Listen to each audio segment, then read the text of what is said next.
I've watched avoidant people walk away from relationships that most outsiders would call extraordinary. I've watched them put distance between themselves and partners who were patient, loving, emotionally generous, endlessly devoted. I've watched them disengage from people who did everything right in the conventional sense, who offered space without being asked, who didn't chase, who regulated their own emotions carefully, who loved with a steadiness that many people search for and rarely feel they receive. And yet, what looks from the outside like a rejection of something valuable is, from the inside, rarely experienced in those terms. Because attachment patterns do not evaluate relationships primarily through external quality. They evaluate them through internal nervous system response. What one person experiences as safe love, another person may experience as emotionally unfamiliar intensity. Not because the love itself is harmful, but because the internal system has not learned how to stay open inside that level of emotional proximity without activating protective responses. So when someone says they walked away from something extraordinary, what is often missing from that statement is the question, extraordinary according to whom and measured by what internal criteria? From an external perspective, consistency, emotional availability, patience, and devotion are often seen as the highest relational goods, and they are in many healthy dynamics. But for an avoidantly organized nervous system, those very qualities can sometimes create a paradoxical internal experience. The more stable and emotionally present the connection becomes, the more it can begin to activate a sense of being emotionally entangled, observed, or required to remain consistently open in ways that feel unfamiliar or difficult to sustain. This does not mean the person does not value the partner. It means their system is processing closeness and autonomy simultaneously, and at times unevenly. There is often a threshold moment that is subtle rather than dramatic. The relationship may be going well on the surface, communication is steady, affection is present, there is no obvious conflict, and yet internally something begins to shift. Not as a decision, but as a gradual increase in internal activation. The experience can be difficult to articulate even for the person going through it. They may not think, this is too good, or this person is too loving, in a conscious narrative sense. Instead, it may register as pressure without pressure, closeness without escape routes, emotional presence that feels increasingly hard to metabolize without taking space to recalibrate. And so the system does what it has learned to do over time. It creates distance. From the outside, that distance can look like withdrawal from something nourishing. From the inside, it often feels like regulation. This is one of the core misunderstandings in how these dynamics are interpreted. One side experiences increasing emotional investment and expresses it through closeness. The other side experiences increasing internal activation and expresses it through space. Both are responding to the same relational field, but through different internal priorities, one prioritizing connection, the other prioritizing equilibrium. Over time, this can create a painful mismatch. Because the partner offering steady love often interprets distance as confusion, rejection, or lack of appreciation. They may understandably believe that consistency and care should naturally produce deeper closeness. And in many relational systems, that is true. But attachment systems are not purely logical. They are conditioned emotional response patterns shaped by earlier experiences of intimacy, dependence, autonomy, and emotional safety. If someone's earlier experiences taught them, explicitly or implicitly, that emotional closeness leads to overwhelm, loss of self, or unpredictability, then their system may treat sustained intimacy as something that requires intermittent withdrawal in order to remain tolerable, not because they do not care, but because caring itself activates a regulatory challenge. At the same time, it is important not to romanticize this pattern or turn it into something fixed or inevitable. Avoidant attachment is not a destiny, and it is not a fixed identity. It is a learned strategy for managing emotional activation in relational contexts. And like all strategies, it can be understood, reshaped, and expanded over time. But in its active form, especially in unexamined patterns, it often creates a cycle that feels internally consistent but externally confusing. Approach, connection, activation, distance, relief, reconnection. And the cycle repeats, sometimes in increasingly subtle forms. What makes this especially complex is that many avoidantly organized individuals are not emotionally unaware. In fact, many are highly perceptive, reflective, and capable of deep insight in abstract terms. They can understand relationships intellectually. They can articulate emotional concepts clearly. They can even value intimacy deeply in principle. The difficulty is not understanding connection. The difficulty is sustaining internal openness while connection is actively happening. That difference matters. Because insight does not always translate into nervous system capacity. A person can fully understand that closeness is safe in theory, while still experiencing their body respond to it with activation patterns that were formed long before they had conscious choice in the matter. So when they step away from relationships that appear extraordinary from the outside, what is often happening is not a rejection of the partner's worth, but a recalibration of internal state. The system is seeking a return to a baseline where emotional intensity is manageable. This is also why distance does not always feel like relief in a purely emotional sense.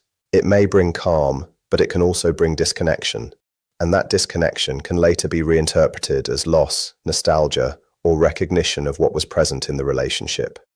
Human emotional processing is not linear. It unfolds in phases. Immediate experience is not always the final interpretation. What feels overwhelming in proximity can later feel meaningful in absence, not because the meaning changed, but because the nervous system state changed. And this is where many misunderstandings form. From one side, there is the experience of giving deeply and feeling the relationship destabilize. From the other, there is the experience of feeling overwhelmed and needing distance to restore internal balance. Neither experience is fabricated. Neither is inherently more valid. They are simply different positions within the same relational field. What often gets lost in simplified narratives is that attachment systems are not moral systems. They are adaptive systems. They are not asking, is this love good or bad? They are asking, is this level of closeness sustainable for my current internal capacity? And that capacity is not fixed. It changes with awareness, healing, relational experiences, and the gradual building of tolerance for emotional intimacy. In more integrated states, avoidant patterns often soften. The same person who once needed significant distance may learn to stay present longer inside emotional closeness without triggering shutdown. Not because they have become a different person, but because their system has learned that closeness does not automatically equal loss of self. But in earlier or more rigid stages of the pattern, the oscillation between connection and withdrawal can be strong enough that even genuinely meaningful relationships feel unstable. This is where the external observer's interpretation often becomes misleading. What looks like walking away from something extraordinary may, from the inside, feel like stepping away from something that is emotionally meaningful but difficult to sustain in its current form. Those two interpretations can coexist without contradiction. It is also worth noting that partners in these dynamics are not passive variables. The relationship itself is co-created. Each person influences the rhythm of closeness and distance, even if unintentionally. What feels like doing everything right from one perspective may still land differently, depending on the other person's internal state, history, and emotional thresholds. This is why relational outcomes cannot be reduced to one person being avoidant and the other being ideal. That framing flattens a dynamic system into a moral comparison, when in reality it is an interaction between two evolving nervous systems trying to find equilibrium. And perhaps the most grounded way to hold this entire topic is to move away from the idea of extraordinary love lost and towards something more nuanced, mismatched emotional regulation systems within a shared attempt at connection. Because when you look closely, what is happening is not a failure to recognize value. It is a difference in how value is processed, tolerated, and sustained under emotional load. Some systems move toward closeness when they feel safe. Others need distance to feel safe enough to remain engaged. Some can hold both simultaneously with ease. Many are still learning how.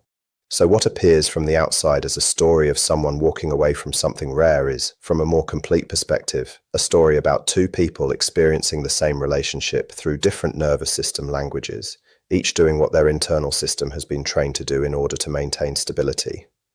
And in that sense, the real work is not about deciding who understood love correctly, but about understanding how differently love can be experienced, even when it is happening between two people in the same room, in the same moment, under the same sky. And then, over and over, I've watched those very same avoidants, the ones who seemed completely sealed off, totally self-sufficient, unreachable by any normal measure, run into one particular kind of person, and everything shifts.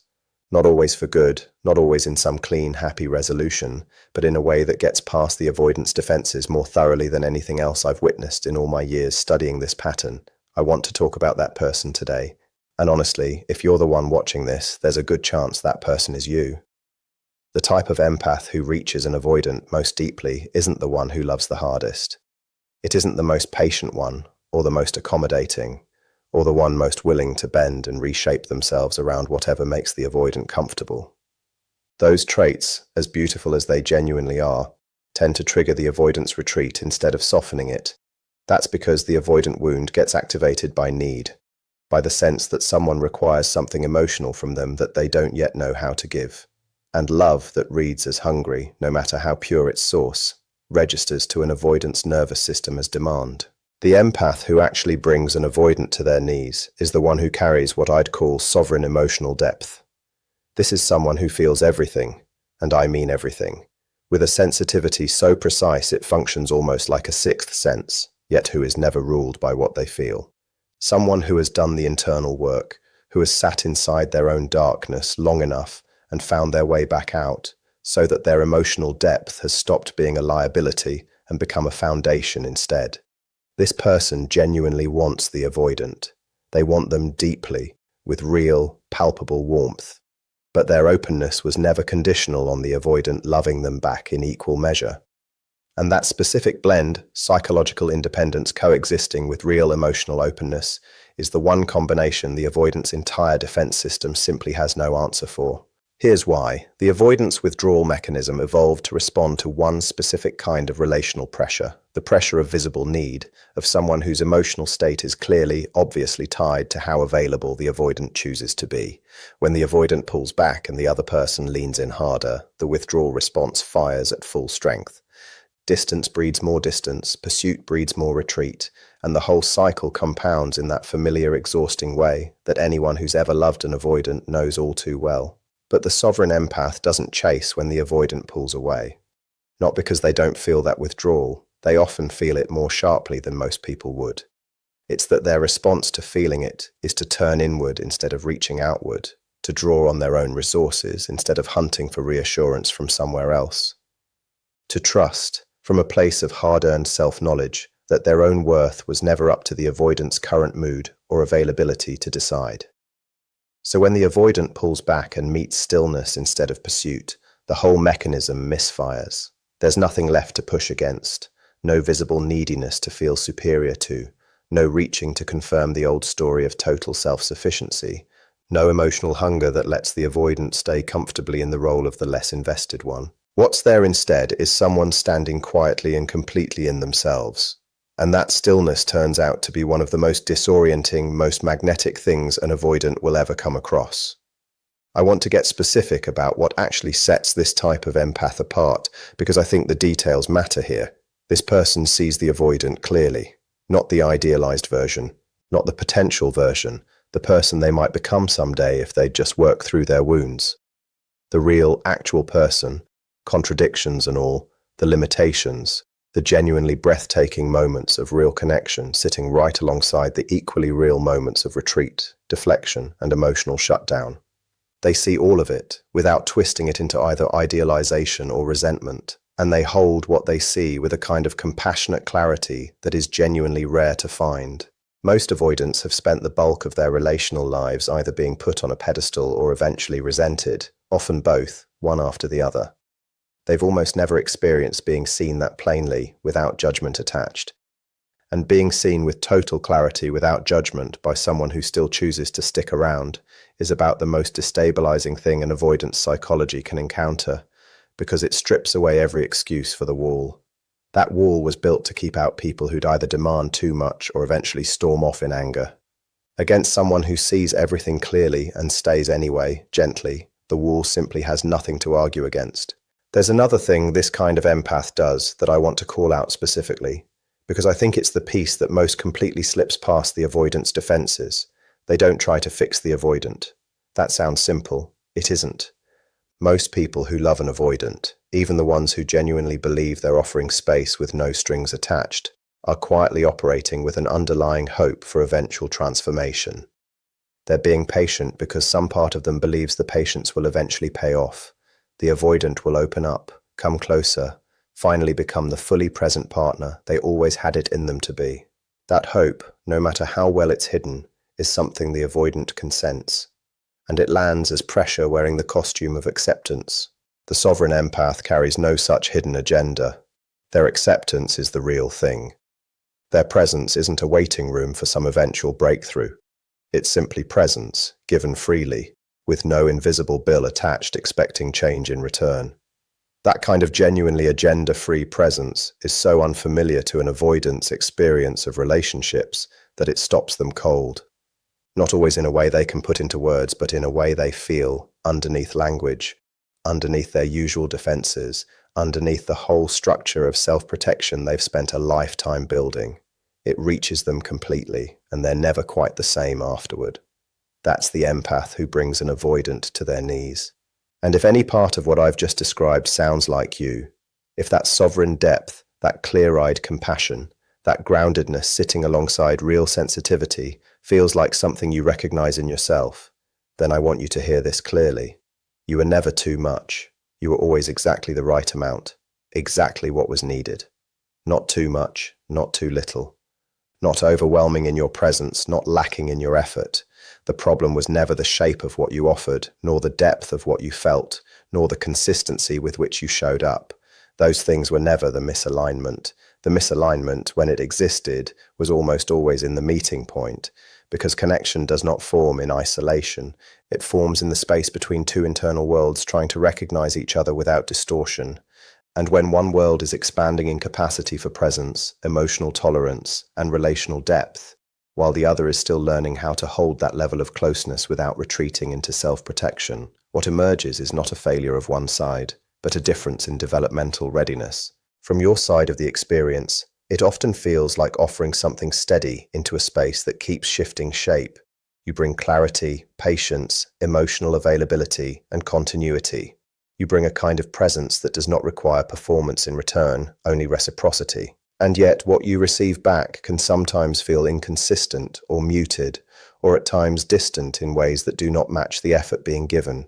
It is in that mismatch where confusion begins to grow, because the natural assumption of the heart is that sincerity should naturally meet sincerity, that openness should naturally invite openness, that emotional generosity should be recognized and mirrored in kind. And in many balanced relational systems, that is exactly what happens. But human emotional systems are not always synchronized. They do not always develop at the same pace, and they do not always have the same capacity for sustaining intimacy at the same threshold. So what looks, from the outside, like enough love not being received, is often something more subtle and less personal. It is a difference in how much emotional closeness a nervous system can comfortably hold without triggering protective withdrawal. Not because the closeness is wrong, but because it is intense enough to activate internal patterns that were shaped long before this particular relationship ever began. And so the withdrawal is not necessarily a measurement of your inadequacy. It is often a reflection of their internal limit at that time. But here is where the deeper layer of understanding begins to emerge. Because when you are the one consistently showing up with emotional steadiness, it can feel as if you are doing something that should naturally complete the other person's ability to stay present. As if enough patience, enough understanding, enough gentleness will eventually create stability in return. And sometimes, under the right conditions, that does happen. People do grow into relational capacity. Systems do soften. Defenses do become less rigid with time, safety, and awareness. But sometimes growth is not simultaneous. And sometimes the presence of steadiness highlights an internal gap rather than immediately closing it. This is not a reflection of excess on your part. It is a reflection of timing, readiness, and emotional architecture. Because every person carries within them a threshold for intimacy that is not just psychological, but deeply embodied. It is felt in the nervous system before it is understood in language. And when that threshold is approached too quickly or too intensely for the system's current capacity, the response is not always rejection in the emotional sense. It is often regulation through distance. Distance, in that context, is not always a statement about value. It is a mechanism for restoring internal balance, And so two truths can exist at the same time, even if they feel contradictory.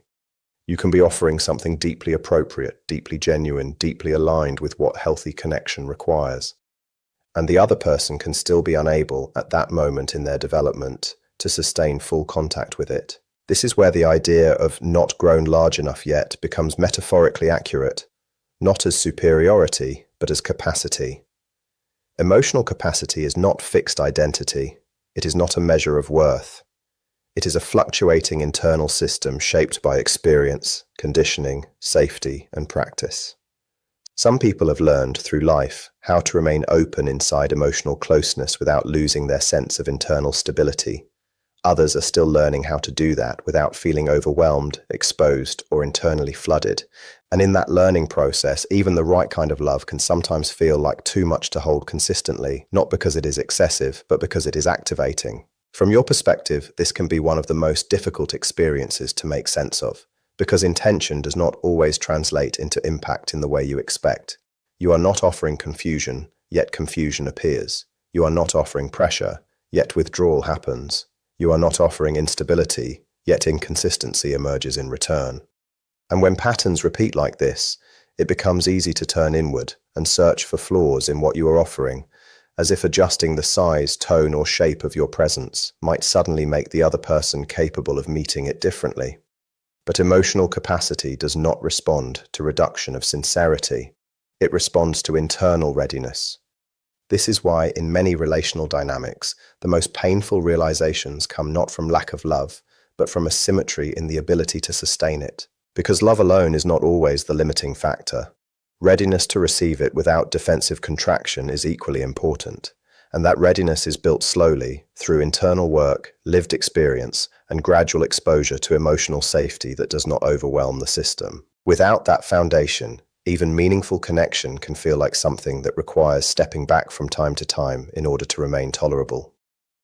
So what remains true, underneath all the complexity, is something simple but often difficult to fully accept in real time. Your presence was not the problem. Your offering was not inherently too much. Your care was not misplaced in its essence. The mismatch was in timing and capacity, not in worth. But either way, what you offered does not become smaller in retrospect. It simply becomes more accurately understood. Because distance has a strange way of refining perception. While you are inside a dynamic, everything feels immediate, reactive, emotionally entangled in the push and pull of daily interaction.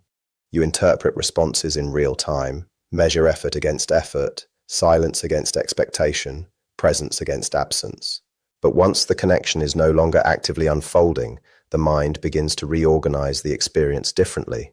It starts to separate noise from pattern, reaction from structure, moment from meaning. What once felt uncertain or inconsistent begins to reveal its underlying shape. Not because the other person suddenly transforms into someone different, but because your perspective is no longer being pulled by the emotional urgency of participation. You can see the full arc rather than only the current frame. And in that expanded view, what becomes visible is not confusion, but contrast. The contrast between what was consistently offered and what was inconsistently received. And this is where understanding deepens, sometimes quietly, sometimes sharply. Because you begin to recognize that what you were offering was not improvised or conditional. It was not something you were adjusting moment by moment to gain a specific outcome. It had a coherence to it, a stability, a tone that remained recognizable even when circumstances shifted. There was an internal consistency in how you showed up, even when the external response fluctuated. And consistency, in emotional terms, is not always fully perceived in the moment it is being given. Sometimes it is only recognized once it is no longer present in the same form. This is one of the subtle truths of human connection. Presence often goes unnoticed while it is available, and becomes most visible in its absence. At the same time, what also becomes clearer is that the other person's experience was not simply a passive reception of what you offered. It was filtered through their internal system, shaped by what they could tolerate, what they could interpret as safe, what they could integrate without feeling overwhelmed or exposed. Their responses were not only reactions to you, but also reflections of their own capacity at that time. So what unfolds in hindsight is not a simple story of giver and receiver, but a layered interaction between offering and readiness. This is why the phrase "not within the same chapter" carries such weight, because it acknowledges something essential about timing in human development. Emotional readiness is not always synchronized between two people. One person may be moving into deeper relational clarity, while the other is still navigating earlier patterns of self-protection or internal regulation. Neither position is fixed, and neither is superior in a moral sense, but they do create different relational outcomes in the present moment. And sometimes those differences resolve over time through growth, experience, and reflection. People learn, systems soften, awareness expands. The same connection, revisited later, might be held differently. But sometimes the timing does not align within the same window of shared experience. And in those cases, what remains is not failure, but incompletion. Not in the sense that something was wrong, but in the sense that something was unfolding at different speeds within two separate internal worlds. What is often most difficult to reconcile is that incompletion can still feel meaningful. It can still carry depth, sincerity, even tenderness, but it does not always reach mutual stability at the same time. And yet, even in those cases, what you offered does not diminish, because the value of what you bring into a relational space is not determined solely by how it is received in the moment. It is also defined by its integrity, its consistency, and the clarity with which it was expressed. Over time, as emotional distance creates room for reflection, what tends to surface is not just memory, but recalibration of meaning. Moments that once felt ordinary may reveal their emotional weight. Efforts that were once overlooked may become more visible in their continuity. And the overall shape of your presence begins to stand out, not as scattered interactions, but as a coherent pattern of care. This does not guarantee that it is always recognized externally, but internally, within the architecture of understanding, something shifts. The experience becomes less about what was enough or not enough, and more about what was actually present, consistently in its own form. And perhaps that is the quiet resolution embedded in this realization, that what you offered was never waiting to be validated by immediate recognition in order to be real. It already existed as something complete in its own expression. The passage of time does not reduce it. It refines the way it is understood. Because clarity does not change the past, it changes how the past is seen. And in that shift, what once felt like uncertainty can begin to settle into something more grounded, the recognition that you were not offering something fragmented or insufficient, but something whole, meeting a moment that simply had not yet grown into its full ability to receive it.